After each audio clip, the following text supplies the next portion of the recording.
Okay, so a while ago, actually, we discussed already the CIA triad. No? So it's just only an introduction, no? Because chapter 1 is just only an introduction. So as what we have here, no, the topic number 2 focus on the core security principles under the CIA triad, no, triple A model and the security policies. No? So this will be the core security principles, the coverage, the security models, and the security policies. Okay? So the first topic that we're going to discuss about core security principles. May I request to read, no? It's already discussed, but I'll just want to, of course, to read again and to give additional example for this CIA triad. Excuse. Volunteer? Or, yes, go ahead, Prof. Salva, Miss Salva. Go ahead. Hi, Prof. Good evening po. Good evening. The CIA triad confidentiality ensure that sensitive information is accessed only by authorized individuals, helping to protect personal data and sensitive business information from unauthorized exposure. Integrity refers to the accuracy and trustworthiness of data, ensuring the information is not altered or tampered with and remains reliable for decision-making processes. Availability guarantees that information and resources are accessible to unauthorized user when needed, minimizing downtime and interruption to workflow and operation. Okay. Thank Again, you po. thank you so much. No? The confidentiality principle ensures that sensitive data is accessed only by unauthorized individuals, as what we mentioned. The integrity naman is about ensuring the accuracy and trustworthiness of data. No, it protects information from being modified, corrupted, tampered with, so it remains reliable for decision making. And the availability guarantees that information and resources are always accessible to authorized users when needed, especially during critical operation. It measures such as backups, no server redundancy, and anti-DDoS protection are implemented to minimize system downtime. So in cybersecurity, protecting information is not just about keeping it secret, no? It must also be accurate and available when needed. Together, the CIA triad ensure systems are secure, trustworthy, and functional even in times of threat or disruption. Okay? A volunteer. The AAA model, authentication. Authentication verifies the identity of users or systems, confirming that individuals are who they claim to be, which is critical for securing access to sensitive information. Number two, authorization. Authorization determines the rights and permissions of authenticated users, dictating what actions they can perform and what resources they can access in a secure environment. Number three, accounting. Accounting involves tracking users' activity and access to resources, providing a trail for auditing purposes that helps in identifying potential security breaches or misuse. Okay, so thank you so much. In the realm of cybersecurity, the AAA model is essential for managing access to information system. No? So, I want to understand the authentication, authorization, and accounting. Kanina CIA triad. This time, AAA model. No? Authentication is the process of verifying the identity of a user or system. It's the first line of defense in access control, whether through passwords po yan, biometrics, or multi-factor authentication. These steps ensures that individuals are truly who they claim to be. Kaya po, 'di ba, isisendan ka pa, minsan kailangan ng face recognition. Ngayon ang messenger mo, no, kailangan na ng face recognition bago ma-open. So kung pwede mo i-set kung 3 minutes, 10 minutes or kaya ilang second lang pwedeng i-set na 'yon. na pag naiwan mo yung phone mo, automatic malalock siya, kailangan ng face recognition para ma-open yung messenger mo. May gano'n na siya ngayong ano. Then we have of course the authentication. Why can you do? No? Kasi pag sinabi natin authentication, who are you? Kapag sinabi authorization, who or what can you do? No? So once identity is verified, no, okay na verified na, authenticate na siya.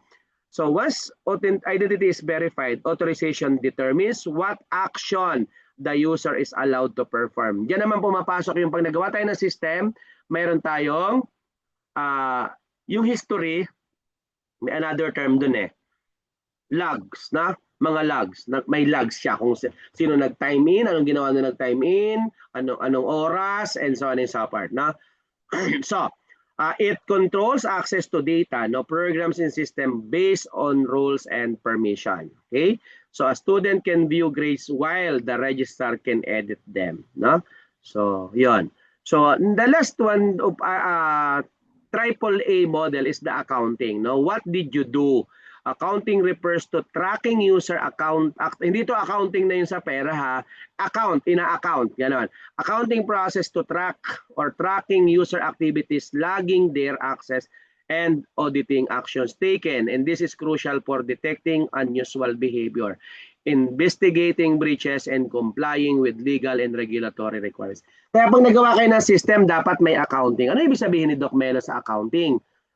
Kapag 3 times na nagkamali ng password, dapat may message na may nag-hack may nagtatry mag-open, parang sa bank natin, di ba? Kapag may or kaya naman may magte-text na kailangan mo i-supply itong password, or kaya naman may magsisend sa yung pop-up, pipiliin mo yung mag-yes ka muna kung ikaw talaga yon, tapos mag-i-input ka ng numbers. No, yun ang ina-account natin na sinasabi. Okay.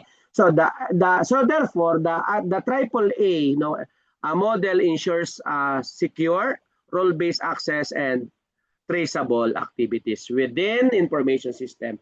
It's a cornerstone of domain network security, ensuring accountability and compliance and trust. Okay? Next will be the security models, no? Sige, volunteer.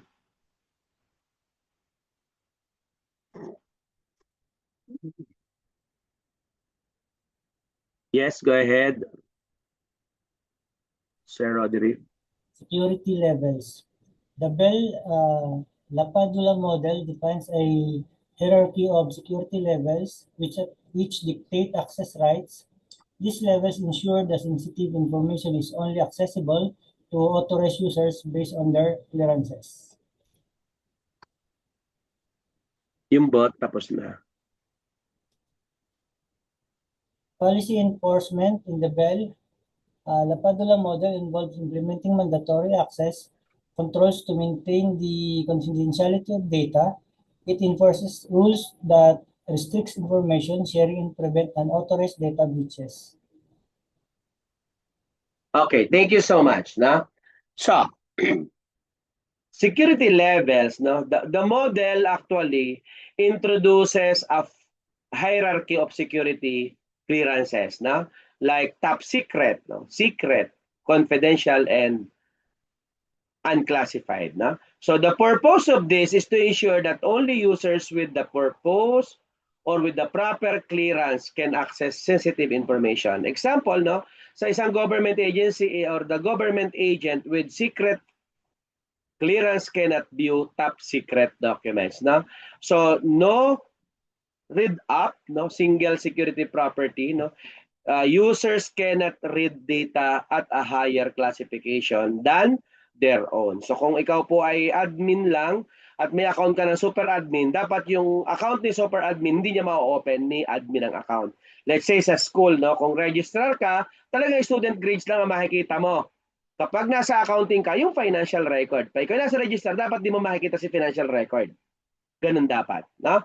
So policy enforcement, no, the BLP model applies mandatory access control or MAC policies to enforce confidentiality. So the BLP models applies mandatory access control. Sabi nga, it restrict user from sharing or leaking classified data by preventing unauthorized write, or right actions. Kung kayo po ay mayroong anong tawag dito? Google Drive ba siya? No. Kapag sa Google Drive, may mga restriction na tayo pwedeng gawin. Ano pa? Na pwedeng pwedeng ma-view niya lang, pwede niya ma-download, no? Pwede niyang i-edit, no? Pero hindi full access, pwede niya naman siyang i-edit full time at pwedeng i-download lahat. So ganun ang sinasabi nating policy enforcement, no? May level. Okay, so no write down, no? Prevents data from leaking to lower classification levels, no? So therefore, the Bell-LaPadula models protects against information leaks by enforcing strict clearance-based access. So it is the ideal actually for a system where confidentiality is the top priority but does not address data integrity and or availability. Okay? Next. Viva model. Hindi Viva Max, Viva model. Okay, volunteer ulit.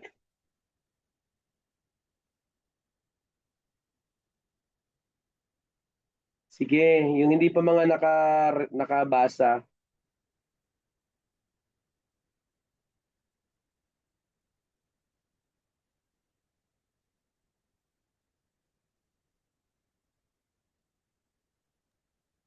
BIBA model. Okay, go Integrity ahead. levels. The BIBA model focuses on data integrity by establishing a set of integrity levels. It prevents users from modifying data unless they have the appropriate permissions, thus ensuring the accuracy and trustworthiness of information. Access control mechanism. Access control mechanism in the BIBA model are designed to prevent unauthorized access and modifications. They utilize policies that enforce restriction based on users' integrity levels to protect data from corruptions. Okay, thank you so much. No? So, as what your classmate mentioned, no, the BIBA model introduced integrity levels to classify users and data. So, because no, it provides users from modifying information unless they have the required level of trust or authority. So, this protects the system from accidental or intentional corruption of the important data. So, a junior accountant cannot modify audit logs prepared by a senior auditor. Ganun kasimple example niya, no? So the access control mechanism, BIBA enforces mandatory access control, no? Rules to restrict actions, no, based on integrity. So users with lower integrity levels and block from writing to or updating higher levels data. This ensure that unverified or untrusted source cannot contaminate trusted data. No, so no write-up, syempre, yan yung key roles ng BIBA model. A user cannot write to a higher integrity level and no read down. No, a user cannot read data from a lower integrity level. So therefore, the BIBA model safeguards data integrity by controlling who can write or update data. It is ideal for system where trust, accuracy, and verification are more important than confidentiality. Ano po? Last will be the security policies. Okay, volunteer?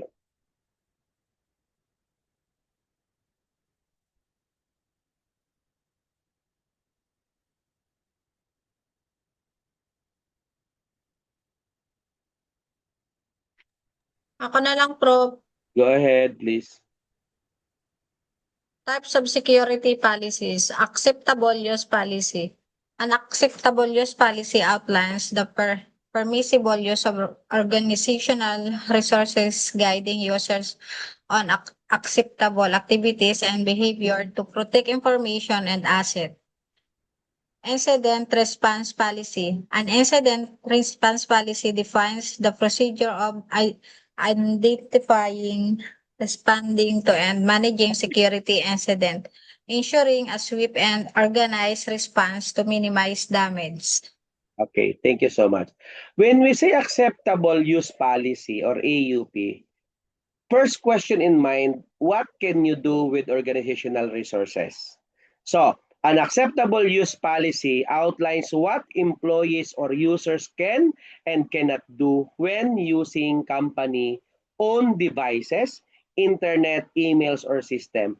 Di ba nangyayari yan na, aywan ko kung merong sa inyo nagtatrabaho ngayon, na during that time ng 8 to 12, 1 to 5, naka-block ang Facebook, naka-block ang TikTok, or naka-block yung ibang social media account. Part yan ng acceptable use policy. No? So, it defines approaches or appropriate actually behavior to avoid abuse, data leaks, and misuse of IT resources. Another example actually is prohibiting the installation of unauthorized software or access to harmful wireless. No? So, the key point is it protects the organizations from internal risk and help enforce discipline and accountability. How about the incident response policy? So the first question in mind is that what do you do when something goes wrong? So an incident response policy provides a clear and structured plan for how to handle security breaches, cyber attacks, or system failures. No? So therefore, it defines steps for detection, reporting, containment, recovery, and post-incident review. Let's say, for example, in PTC, no, experiencing a ransomware attack, let's say, for example, use its IRP to isolate the system. So, notify stakeholders and initiate backups agad-agad, no? Because a strong IRP ensures minimal damage, fast recovery, and legal regulatory compliance. Di ba? Kapag meron tayong incident response policy, anong gagawin? Alam na agad natin kasi established na yung ating IRP or incident response policy. Hindi po RIP ha, IRP. Hindi RIP ha, hindi pala RIP, dapat IRP. Nandito ako. IRP or IIRIP. Magkaiba po yun. So, these two policies, na yung acceptable user policy at saka incident response policy, are proactive and reactive tools in cybersecurity because acceptable use policy guides responsible use while incident response policy prepares the organizations to respond effectively when threats arise or arises. Okay? Next. I-volunteer po tayo para matapos na tayo. Tayo naman, pagtapos na yung dalawang topics, ano na tayo, except kung sobrang aga, kaya magtatalo tayong topics. I-volunteer. Developing security policies. Risk Good. assessment. Risk assessment involves evaluating potential threats and vulnerabilities to determine the necessary policies and controls, helping prioritize security measures effectively. Stakeholder involvement. Stakeholder involvement is crucial for developing effective security policies, as it encourages input from various parties to ensure comprehensive coverage and support for the policies. Okay, so a while ago actually, I have, during the introduction of the first topic or the first chapter, we discussed already the risk assessment, no? And risk assessment is the process of identifying threats and vulnerabilities, sabi nga po, that could impact an organization's asset because the risk assessment, no? Actually, the first question in mind is what are we protecting against? Yun ang unang tanong pag risk assessment. Because again, risk assessment, it guides decision makers or yung mga bosses in prioritizing security controls based on potential impact and likelihood. Let's say for example, sa hospital, a hospital may assess the risk of ransomware and decide to invest in offline backups and endpoint protection. The key point here is that risk assessment is the starting point for building policies that are realistic, relevant, and targeted.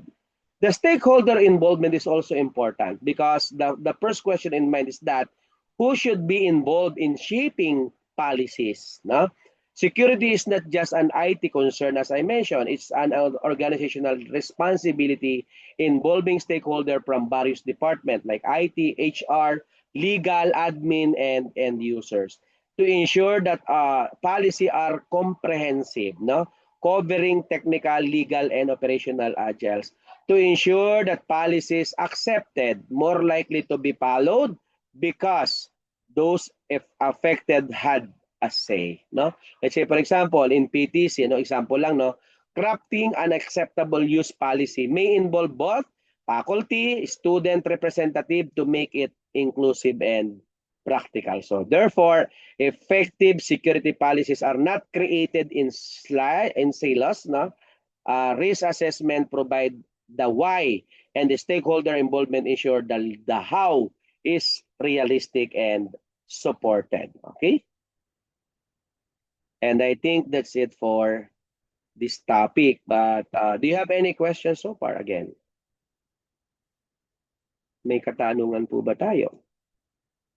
Okay, go ahead if you have some question, or if you are experiencing some of the sige, share niyo po sa akin or sa class. Meron po ba?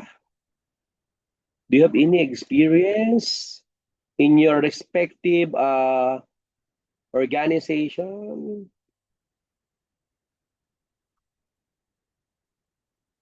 Wala naman. Okay, so to sum up, the discussions,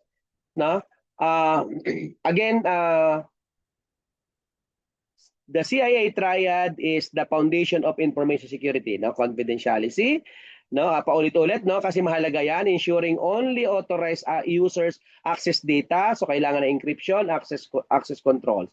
Integrity, guaranteeing the data is accurate and unchanged, hashing or digital signatures ang ina-apply. Availability, ensuring systems are operational and accessible when needed. Backups, fallover system is important. The AAA model, governs secure access and accountability. Authentication, verifies user identity, password, biometrics, multifunction authentication. Authorization, grants permission based on rule or policy. Admin versus guest access, di ba? Then accounting, logs users' activities for tracking and auditing purposes like access logs. Then third will be the security models and policies. Formal models provide framework for enforcing security. We have Bell-LaPadula model, focus on confidentiality. No read up, no write down. BIBA model, we have emphasizes data integrity, no write up, no read down. Clark-Wilson model, ensure commercial integrity via controlled transaction and separation of duties. And we have Brewer-Nash model actually addresses privacy and conflict through dynamic access control. So security policies translate this model into into organizational practice, including the acceptable use policy or the AUPs, data classification policies, and lastly, the incident response and business continuity plan. Okay, so I think that's it for chapter